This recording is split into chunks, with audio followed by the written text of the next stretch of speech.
ঢাকা বাড্ডার সাতারকুলে অবস্থিত মসজিদ আল মোস্তফা রাজধানীর অন্যতম আধুনিক ও নান্দনিক মসজিদ। ইসলামী ঐতিহ্য ও আধুনিক স্থাপত্যের অপূর্ব সমন্বয় এই মসজিদ প্রার্থনাকারীদের পাশাপাশি দর্শনার্থীদেরও আকর্ষণ করে। ঢাকা বাড্ডা সাতারকুলে অবস্থিত মসজিদ আল মোস্তফা রাজধানীর অন্যতম আধুনিক স্থাপত্যশীল মসজিদ হিসেবে পরিচিত। এই মসজিদটি তার নান্দনিক নকশা, সুদৃশ্য মিনার এবং প্রাসাদ প্রার্থনা কক্ষের জন্য বিশেষভাবে উল্লেখযোগ্য। মসজিদ আল মোস্তফা নির্মাণে আধুনিক স্থাপত্যশৈলীর সঙ্গে ইসলামী ঐতিহ্য সমন্বয় করা হয়েছে। এর অভ্যন্তরীণ সজ্জা, সুদৃশ্য ঝাড়বাতি এবং মার্বেল পাথরের মেঝে প্রার্থনাকারীদের জন্য শান্তিপূর্ণ পরিবেশ সৃষ্টি করে। মসজিদটি একসঙ্গে বিপুল সংখ্যক মুসল্লি ধারণ করতে সক্ষম, যা স্থানীয়দের জন্য একটি গুরুত্বপূর্ণ উপাসনালয় হিসেবে পরিচিত।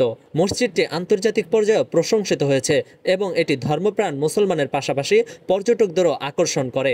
মসজিদ আল মোস্তফা ঢাকার আধুনিক মসজিদগুলোর মধ্যে একটি উজ্জ্বল উদাহরণ।